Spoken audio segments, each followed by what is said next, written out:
दोस्तों बच्चों के बीच में 2026 के एग्जाम की तैयारियां जो है वो स्टार्ट हो गई हैं, जिसमें बहुत इंपॉर्टेंट है आईबीपीएस आरआरबी का फॉर्मेट, जो कि आरआरबी पीओ आरआरबी क्लर्क होता है।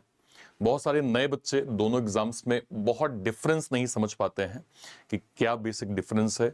मुझे पीओ की तैयारी करनी है तो वो क्लरिकल से अलग कैसे है, क्यों पीओ और क्लरिकल का कंटेंट सेम होने के बावजूद थोड़ा बहुत हमें जो है वो लेवल का डिफरेंस देखने को मिलता है, और कौन सा एग्जाम ज़्यादा बेटर होगा अगर मैं डिसिप्लिन और स्ट्रेटेजी बनाऊं। तो आज हम दोनों पे डिटेल बात करेंगे। ये आपकी समझदारी है कि आपको कौन से एग्जाम को जो है वो इन डेप्थ यहाँ पे देखना है। नमस्कार दोस्तों, स्वागत है आप सभी का एक बार फिर से। अगर आप इस चैनल पे नए हैं, इस वीडियो को पहली बार देख रहे हैं, मेक श्योर करें आप सभी लोग चैनल को सब्सक्राइब जरूर कर लीजिए, क्योंकि यहाँ पे न केवल इंपॉर्टेंट इन्फॉर्मेशन, प्री से मेंस तक का complete reasoning content one stop solution में आपको मिलता है। मेक श्योर करें आप सभी लोग चैनल को सब्सक्राइब जरूर कर लीजिए, ठीक है। चलिए स्टार्ट करते हैं भाई। सबसे पहले कुछ बेसिक बात करते हैं। एवरेज अगर मैं कहूं तो आपको आरआरबी क्लर्क की वैकेंसीज इन जनरल जो है वो थोड़ा सा ज्यादा देखने को मिलती हैं, लगभग 5 से 7 हजार। ऐसे 2500 से 35 वैकेंसी का वेरिएशन होता है, मैंने एक एवरेज नंबर ले लिया, ठीक है, ओके। क्लरिकल में एप्लीकेंट्स 8 से 10 लाख, मैंने बहुत मिनिमम एवरेज नंबर बताए हैं, इससे ज्यादा नंबर फॉर्म भरे जाते हैं, और इनके लगभग आप मानिए कि ये नंबर मैक्सिमम जो है वो यहां तक पहुंच जाता है, ये एवरेज नंबर है, और ये 15 लाख के भी पार जो है वो चला जाता है। तो एवरेज अगर मैं देखूं तो क्लरिकल में एक बच्चे के सिलेक्शन का 100 या 100 जो है वो 20 का जो है वो क्राइटेरिया होता है स्टूडेंट्स के बीच में। और सेम तरीके से अगर मैं पीओ लेवल पे देखूंगा तो एक बच्चे पे 200 बच्चों का एक कंपटीशन जो है वो होता है, जो हम लोगों ने इन जनरल देखा है। तो क्लरिकल में एक सिलेक्शन प्रोबेबिलिटी थोड़ी सी हायर हो जाती है, और पीओ में एक कंपटीशन आपको अच्छा खासा देखने को मिलता है, जो कि ये बेसिक डिफरेंस हम यहाँ पे समझ पाते हैं।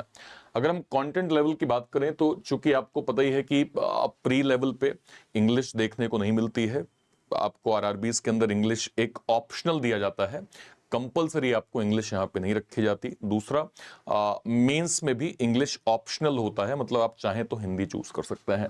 तो जब मैं क्लर्क लेवल की क्वांट देखता हूं तो एक बेसिक कॉन्सेप्ट बेस्ड होता है, पीओ में लेवल अप मतलब कॉन्सेप्ट प्लस मॉडरेट लेवल के क्वेश्चंस देखने को मिलते हैं। रीजनिंग इजी टू मॉडरेट एक फॉर्मेट होता है, और जो आपका पीओ होता है वो एक मॉडरेट लेवल पे होता है। जीए के लेवल में कोई डिफरेंस नहीं है, क्लरिकल में इंटरव्यू नहीं होता है, पीओ में इंटरव्यू होता है। कहने का मतलब क्या है, PO mains cut off usually 10-15 marks higher जो है वो डिफिकल्टी एडजस्टेड, ठीक है। इंटरव्यू का वेटेज 20% का होता है पीओ में, ठीक है। पीओ टफ प्लस इंटरव्यू का प्रेशर, और क्लर्क में कंपैरेटिवली इजी और एक डायरेक्ट सिलेक्शन, मतलब चूंकि आपको पता है प्री क्वालिफाइंग इन नेचर होता है हर एक एग्जाम में। अगर प्री प्लस मेंस है तो प्री के मार्क्स काउंट नहीं होते, लेकिन आपको प्री पास करना आवश्यक होता है। तो मेन जो गेम है मेंस का, तो आरआरबी क्लर्क के अंदर आपने डायरेक्टली अगर मेंस में अपना जो है वो सिस्टम सेट कर लिया तो आपको जो है वो चांसेस हायर मिल जाते हैं सिलेक्शन के, ठीक है।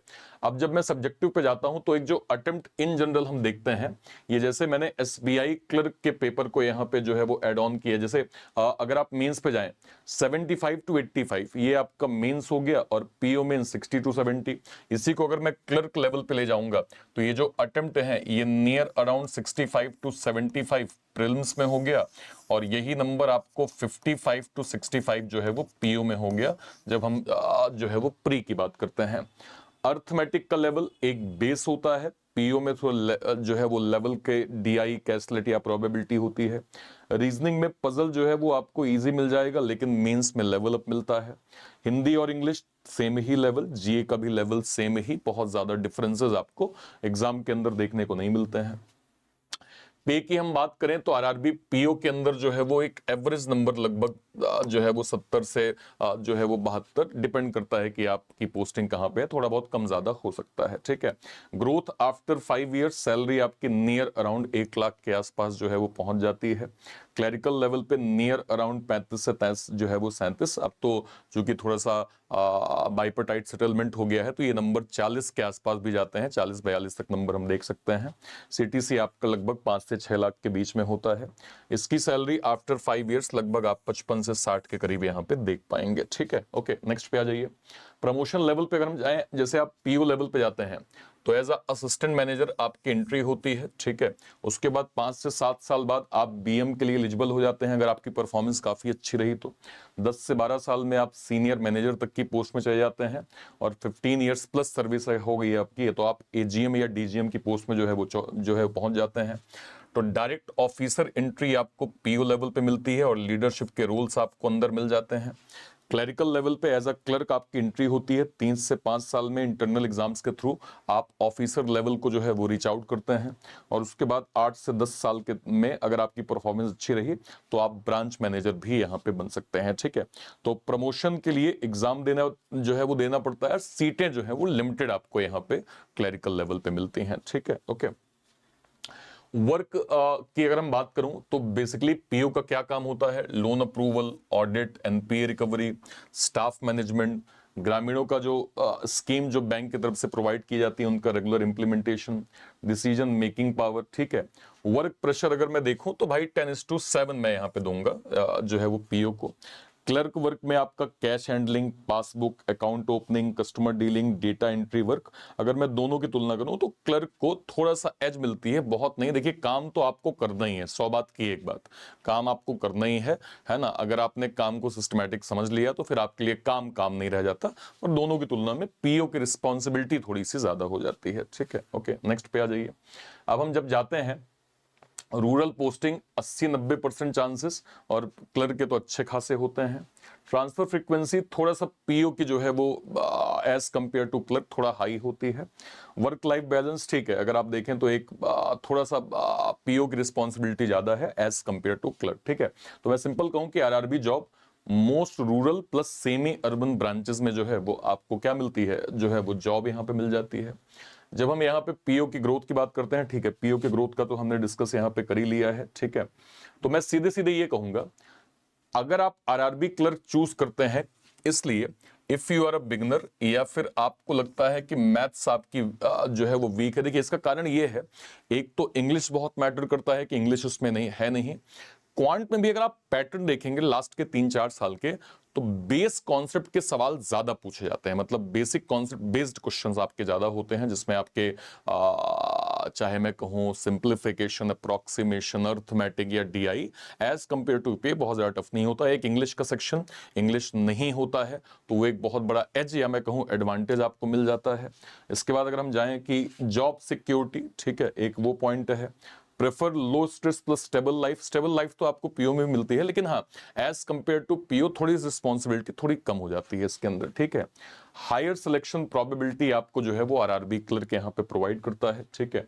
और अगर आप आरआरबी पीओ में हैं तो आप ध्यान रखिए, if you are a serious aspirant with strong preparation, can handle pressure plus responsibility, want high salary plus fast growth, ready for interview and tough competition जो है वो competition, तो आपके लिए आरआरबी जो है वो पीओ वन ऑफ बेस्ट है। अगर आप इन क्राइटेरिया को फुलफिल कर लेते हैं तो आरआरबी पीओ की आपकी प्रिपरेशन जो है वो बिल्कुल फोकस्ड वे में हो जाएगी। मतलब मैं आपको सिंपल कहूं, if you are a 0 level aspirant, ठीक है, start with RRB clerk target, समझिएगा बहुत बेसिक्स में बता रहा हूं। अगर आप बिगिनर हैं, पहली बार जो है वो सीख समझ रहे हैं या कैसे आपको करना है, after selection prepare for internal promotion PO के लिए, ठीक है। स्मार्ट एस्पायरेंट क्या करते हैं, clerk plus salary plus experience PO promotion. तो एक क्लर्क का एक एज आपको ये हो गया।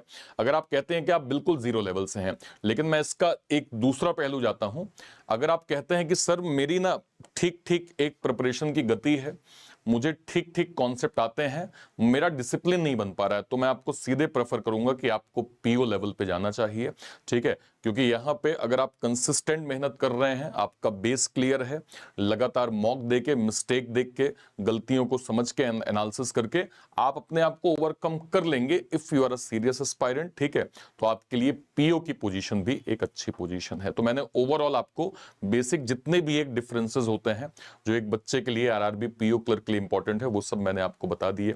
अब 2026 में आरआरबीज के नोटिफिकेशन बहुत जल्दी हमें देखने को मिलेंगे, and this is the right time जहां पे आप अपनी स्ट्रेटेजी, अपनी पढ़ाई बिल्कुल स्क्रैच से, बेसिक से कर सकते हैं। इसके लिए सर एग्जाम ट्यून ने डेडिकेटेड निर्माण फाउंडेशन जो है वो लॉन्च किया है। ये सभी बच्चों के लिए हमने जो है वो क्लर्क का बिल्कुल बेसिक फाउंडेशन लॉन्च किया है। और इसके साथ में हमने एक्स सर्विसमैन जो है वो पलटन ex serviceman for all clerk foundation exam हमने लॉन्च किया है, जो आपके आरआरबी क्लर्क की प्रिपरेशन या आरआरबी की प्रिपरेशन के लिए सुपर इंपॉर्टेंट जो है वो होने वाला है।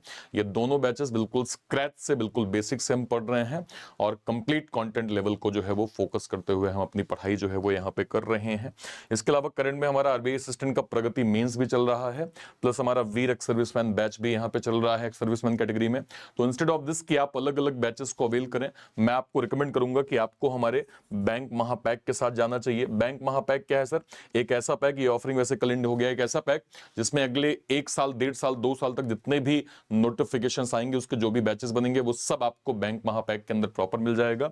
और एक्स सर्विसमैन सुपर पैक जो कि डेडिकेटेड हमारे एक्स सर्विसमैन सर लोगों के लिए है, इसके अंदर भी अगले 1 साल, 1.5 साल, 2 साल तक जितने भी एक्स सर्विसमैन स्पेशल नोटिफिकेशंस या बैचेस बनेंगे या नोटिफिकेशंस आएंगे, उनके बैचेस हम प्लान करेंगे, वो सब आपको इसके अंदर प्रॉपर मिल जाएगा। इसको आप कहां से अवेल कर सकते हैं? या तो इसी वीडियो के डिस्क्रिप्शन बॉक्स में जाइए, या फिर कोई वीडियो, मान लीजिए मैंने ऐसे चैनल को जो है वो क्लिक किया, रीजनिंग बाय अर्पित सर पे गए, जैसे ही आप मान लीजिए लाइव सेक्शन पे जाते हैं, लाइव सेक्शन पे जाते ही मान लीजिए अगर आप इस वीडियो को ऐसे क्लिक करते हैं, तो क्लिक करते ही जैसे ही आप इसके डिस्क्रिप्शन बॉक्स में जाएंगे, आपको सबसे ऊपर यहाँ पे क्या मिल जाएगा? ये यहाँ पे मिल जाएगा बैंक महापैक। आपने इसको क्लिक किया, क्लिक करते ही डायरेक्टली आप बैंक महापैक को प्रॉपर अवेल कर सकते हैं।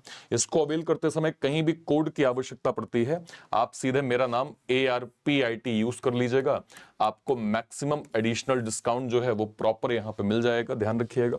इसके ठीक बगल में आपको एक सर्विसमैन सुपर पैक जो है वो मिल जाएगा। यहां पे आप जैसे इसको क्लिक करेंगे, कैसे आप अवेल करेंगे, ये आपने सुपर पैक क्लिक कर लिया, अब आप बाय नाउ पे गए, आपको 13 महीने, 19 महीने, 25 महीने या 36 महीने, 60 मंथ का ऑप्शन है।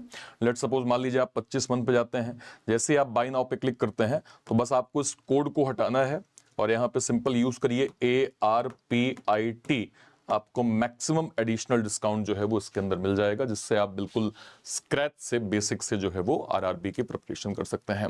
और कहीं भी कोई डाउट होता है इस वीडियो के कमेंट सेक्शन में अपनी बात आप जरूर रखिएगा। टिल देन, तब तक के लिए thank you so much, thank you so much. जय हिंद। Thank you, thank you.